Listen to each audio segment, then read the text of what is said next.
Hey everyone, it's Nathan with Crown & Caliber, and we are back with another Crown & Caliber Answers Watch Questions. So recently we did a video where we answered questions that you guys have asked. Through our social media channels like YouTube, Instagram, Facebook, we basically compiled questions that viewers like you have asked and answered them. And so we're doing that again, and we've added in questions also from our client services team. So when people call in and have general watch questions or maybe more specific watch questions, we've taken some of the more popular ones, put them together, and we're gonna answer them. So again, I have my friend Jonathan and colleague behind the camera. That's me. Yep. And he's gonna ask these questions. Some I've seen, some I haven't, and we're just gonna go for it. You ready, man? Let's get it. Awesome, let's go. Here's a fun one. Why are Rolex Hulks worth more money used than brand new in the store? Good luck finding one in the store, first of all. Yeah, that's probably a big part of it. I think you can boil that down to supply and demand. And that goes for a lot of Rolex sport models.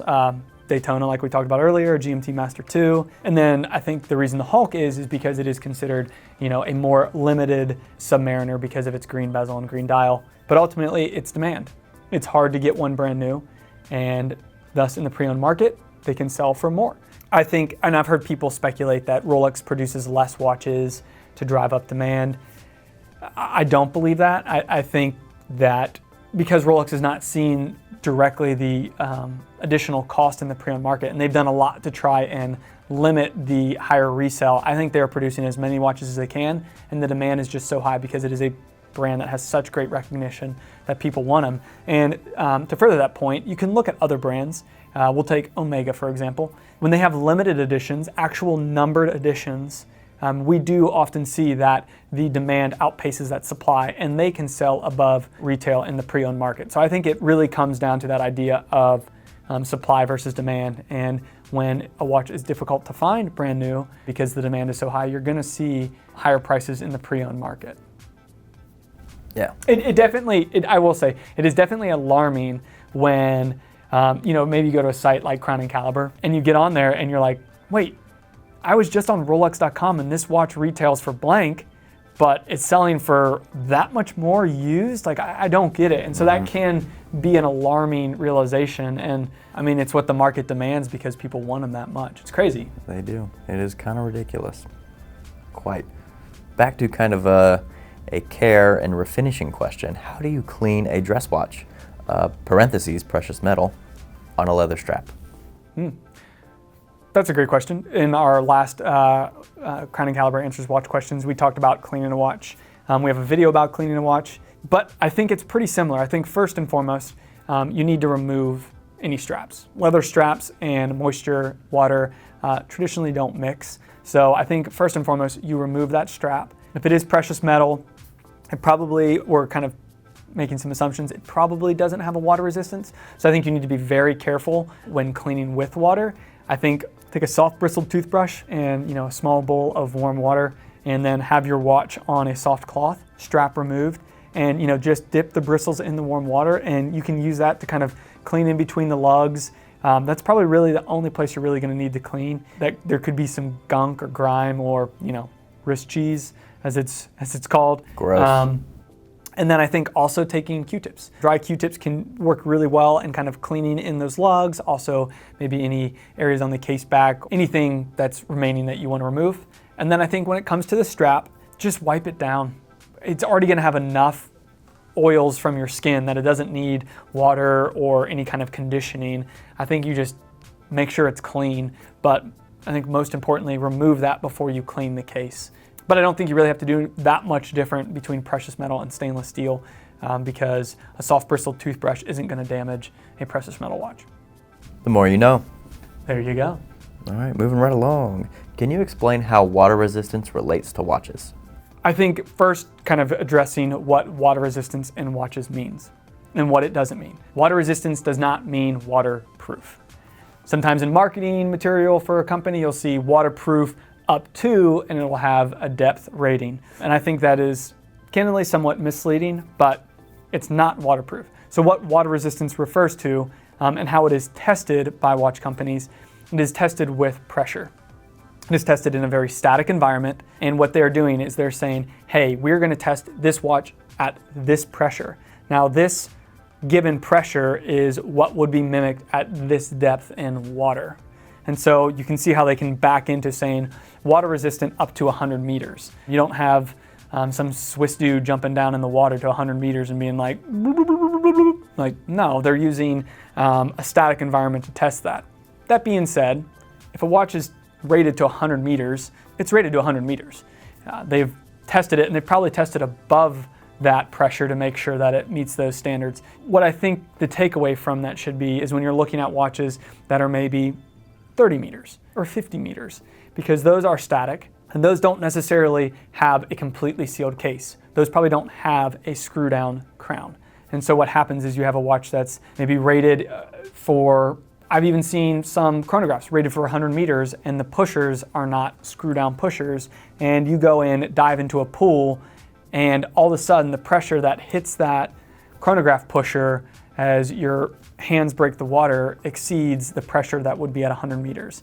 And it doesn't mean that you just open a floodgate or a fire hydrant, but a drop of moisture is a drop of moisture. I think a good rule of thumb is better safe than sorry. Remember that these are static tested, and when you're being better safe than sorry, a completely sealed case is going to be safe for pretty much any day-to-day wear. We do have a video on water resistance in watches. I'll link it in the description. That is a dicey topic. I welcome comments, questions in the comments below, because this is definitely a conversation that is probably never ending. Definitely never ending. Yes, definitely never ending. That's a good one though. Thanks, Jonathan. Oh, you're welcome. Next question. What is the point of an AR coating, and why do some watches have it and others do not? So, AR refers to anti-reflective, and that is a coating that can be put onto a crystal. What the point of it is it allows for, generally speaking, more clarity of the dial. So sapphire crystals are pretty reflective, and so in a lot of light, if you look down at it, you may not be able to clearly read the entire dial because it does not have an anti-reflective coating. So by adding an anti-reflective coating to a crystal, you can view the dial more legibly.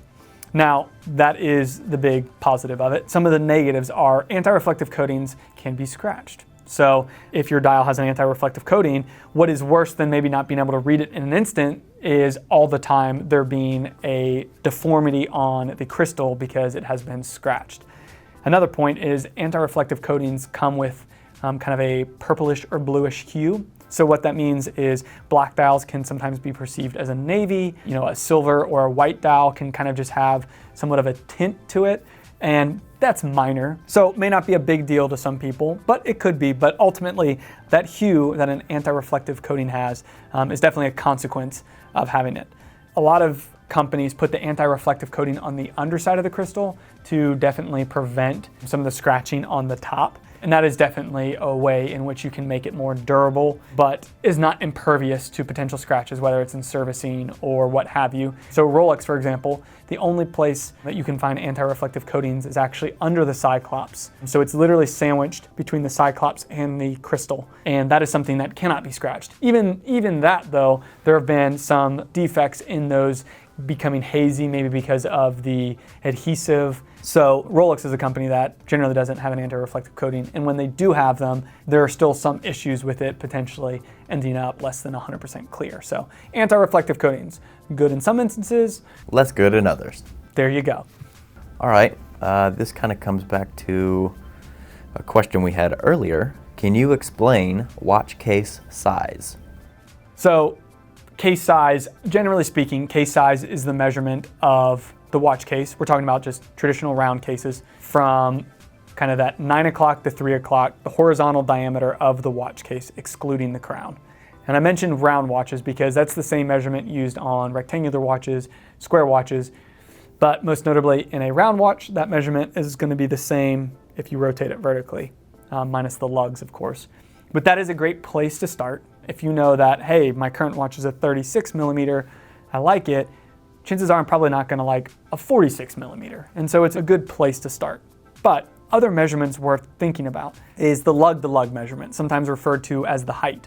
Two watches that have the same case size but have, short stubby lugs versus these long elegant lugs, those watches are going to wear differently because those longer lugs mean that the bracelet may sit further out from the watch and may require a slightly larger wrist for it to lay well on the wrist. Another measurement is case thickness. Again, the difference in a 9mm case thickness and a 15mm case thickness, those two watches are going to wear vastly differently. A Cartier tank versus a Seamaster professional chronograph. Exactly. Like, even if they were the same case size, they're going to wear differently. And also to that point, a thicker case may wear better in its respective size than a thinner case. Just worth thinking about. So I think on top of standard case size, factor in that lug-to-lug measurement and case thickness. And I think if you start there, what you might realize, and we kind of addressed it in the kind of what's the appropriate case size, is maybe open up your parameters a little. You know, if you were saying, oh, 36 only works for me, 36 to 38, it's like, well, hang on. Like, maybe you haven't tried a 42 that has, you know, stubbier lugs and a thinner case size. Maybe that could work for you. So I think always stick with case size as a great place to start, but recognize that that is not the only measurement that is going to determine how well a watch wears on one's wrist. Yeah, it is definitely a moving target. Oh yeah. Oh yeah. For sure. Second to last question. Okay. What is one watch that every enthusiast should own? I may have some bias. I think a Rolex Datejust. I really do think a Rolex Datejust is one watch every enthusiast should own. And here's why. I think first I was going to say the Submariner because of its just ubiquity and coolness factor, but a Submariner is going to be more expensive, so it's going to be that much harder to attain for a lot of people. And a Submariner is a 40mm, which I think is a little bit more accepted, like everyone can wear a 40mm kind of a thing. We're jumping down to a 36mm, and I'm referring to a 36mm Datejust, is probably going to put some people off. And a Datejust has a date, has the Cyclops, which also puts some people off. And here's why I think every enthusiast should own it. It is a watch that until you've experienced it, often it is written off. It's written off as, oh, that's my grandfather's watch, or that's just too dressy, or that's too small. And until I had my own personal experiences with the watch, that I start to learn to love that watch and be like, wow, this watch is really good. The design is timeless. I mean, that's why it's been around as long as it has, and it just works. And you start to appreciate things like dial design, case design, proportions in a way that not every watch, you know, has a home run on that I think the Datejust does. And so yeah, I think the Datejust. Find the Datejust that works for you. For me, it is a stainless steel, oyster bracelet, smooth bezel, stick in to see. It's a very clean, very simple, austere Datejust. And I love it. And I think if you'd asked me 5 years ago if I wanted a Datejust, I would have probably said no. And it is a watch that I will never get rid of. Nice. I can't imagine you ever not being a Datejust champion. I can't either. But before I had it, I was probably a big advocate against a Datejust. And at that point, I had not experienced as many Datejusts as I have the luxury to working here at Crown and Caliber. I get to see a lot of these watches and then can start to make, I think, more informed opinions and hopefully share them with you guys. And I think that was one of the biggest takeaways and why I say the Datejust is until I experienced it and experienced it in the context of so many other watches that I fully begin to appreciate it. And it's just so good. Yeah, and I think that sentiment's true for a lot of watches. A lot of my opinions that I may have had at one point definitely changed after spending some time with them or being able to handle one briefly. And that is, I think, a beauty of places like authorized dealers. If you have the ability to go in and try on watches, that can definitely change your opinion. I remember I'd pretty much written off Rolex entirely, thinking 40mm was too big, written the Submariner off entirely, and then I was at an AD. This is back in the day when authorized dealers still had them, and I got to try one on, and I thought, whoa, yeah, I kind of get it now. Like, probably will never own one because it's, you know, too expensive, but yeah, I get the hype on the Submariner. And until then, I'd been pretty much a naysayer because, oh, everybody has a sub, this, that, and the other. So yeah, I think to your point, Jonathan, that's really good. Like, getting to experience watches and getting to make that opinion that is your own is a big part of it. So, Datejust. Last question.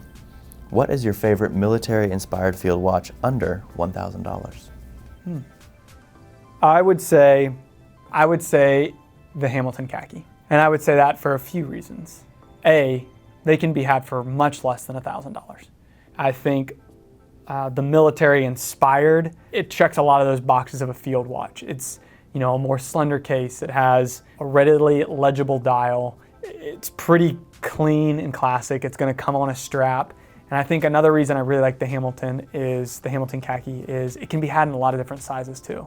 And I think the last point is it is a good kind of dip your toes into kind of a Swiss watch. And I put that in quotes because, not all of it is made in-house. You get a Swiss movement, but maybe the case was made in Eastern Europe and maybe the crystal was made in China. I don't know, but it's the sum of these parts coming together, and none of that's inherently bad, but it definitely keeps the cost lower. All right, so there you go. Hamilton Khaki, a great military-inspired field watch for under $1,000. And I will say, for those of you that have more than $1,000, Weiss watches. And I thought about this because, we're talking about how Hamilton kind of is more of a global representation. Weiss Watch Company is out of LA, and we're good friends with Cameron Weiss, the founder and owner of Weiss Watch Company, but he is making watches in LA. He is making movements, and not all of them have, a fully in-house movement, but he is making movements. I mean, he is doing the work in LA, and,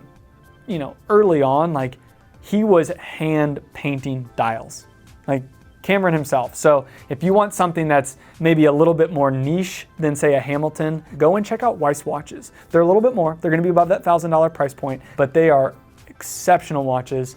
And I hope it speaks to the future of American watchmaking, which Hamilton originally was an American watchmaking company, so it only makes sense that we also mention Weiss. So go check out Weiss Watch Company as well. They're doing some awesome things, and Cameron is definitely a forerunner in, we'll say, the new era of American watchmaking. Ooh, what a pin to end on. Yeah, I know. That's good. Great. Awesome. Well, hey guys, thank you so much. We love doing this. We love answering your questions. Again, feel free to ask them in the comments below. Throw them out on Instagram, Facebook, whatever channel you're checking this video out on. And as always, guys, thanks for watching. Thanks.